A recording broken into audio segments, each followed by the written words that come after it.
മാങ്ങയുടെ സീസൺ കഴിയുമ്പോഴേക്കും ഒരു മാമ്പഴ പുളിശ്ശേരി ആയാലോ? എന്നാ വീഡിയോയിലൊക്കെ കടക്കാം. ഇതിനായി ഞാൻ 5 പഴുത്ത മാങ്ങ എടുത്തിട്ടുണ്ട്. നല്ല പഴുത്ത മാങ്ങയാണ്. അത് മുങ്ങിക്കിടക്കാൻ പാകത്തിന് വെള്ളം ഒഴിക്കുന്നുണ്ട്. കുറച്ച് ശർക്കര പാനി കൂടി ചേർക്കുന്നുണ്ട്. എന്നിട്ട് ആവശ്യത്തിന് ഉപ്പും ഒരു പിഞ്ച് മഞ്ഞൾപ്പൊടിയും ഒരു പച്ചമുളക് നടുവെ കീറിയതും കുറച്ച് കറിവേപ്പിലയും കൂടി ചേർത്ത് നന്നായി മിക്സ് ആക്കാം. എന്നിട്ട് മൂടി വെച്ച് വേവിക്കാൻ വെക്കാം. ലോ ഫ്ലെയിമിൽ ഇട്ട് വേവിക്കാൻ വെക്കണം. അപ്പോഴേക്ക് നമുക്ക് ഇതിനായിട്ടുള്ള അരപ്പ് റെഡിയാക്കാം.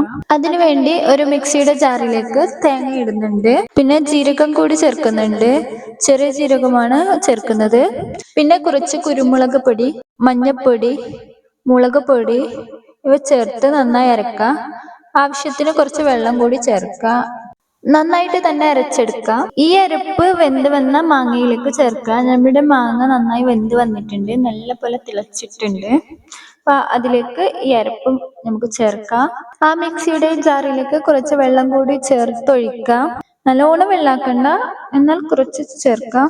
എന്നിട്ട് നന്നായി മിക്സാക്കി ഈ തേങ്ങയുടെ അരപ്പ് മൂടി വെച്ച് നന്നായി തിളപ്പിക്കാം. തിളച്ച് വരുമ്പോൾ തീ ഓഫ് ചെയ്യാം. എന്നിട്ട് കുറച്ച് തൈര് കൂടി ചേർത്ത് നന്നായി മിക്സ് ചെയ്യാം. പിന്നെ ഇതിനു വേണ്ടി ഒരു പാത്രത്തിലേക്ക് വെളിച്ചെണ്ണ ഒഴിക്കാം. വെളിച്ചെണ്ണ ചൂടായി വരുമ്പോൾ കടുകിടാം. കടുക് പൊട്ടി വരുമ്പോൾ ഉലുവയും വറ്റൽമുളകും കറിവേപ്പിലയും ഇടാം. ഈ മിക്സ് നമുക്ക് കറിയുടെ മുകളിലേക്ക് ഒഴിക്കാം. എന്നിട്ട് ഇങ്ങനെ തന്നെ മൂടി വെക്കാം. ഒരു 15 മിനിറ്റിന് ശേഷം മിക്സ് ചെയ്ത് ഉപയോഗിക്കാം. അല്ലെങ്കിൽ നമുക്ക് ഉപയോഗിക്കുമ്പോൾ മിക്സ് ചെയ്യാവുന്നതാണ്. നമ്മുടെ മാമ്പഴ പുളിശ്ശേരി ഇവിടെ റെഡി ആയിരിക്കുന്നു. നല്ല ടേസ്റ്റ് ആണ്. ട്രൈ ചെയ്യാത്തവർ ഒരിക്കലെങ്കിലും ട്രൈ ചെയ്ത് നോക്കാം. ഫീഡ്ബാക്ക് അറിയിക്കുക. Thank you.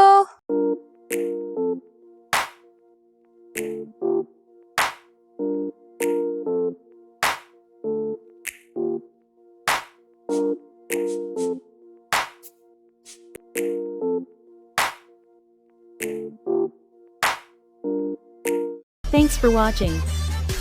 Like and comment. Subscribe.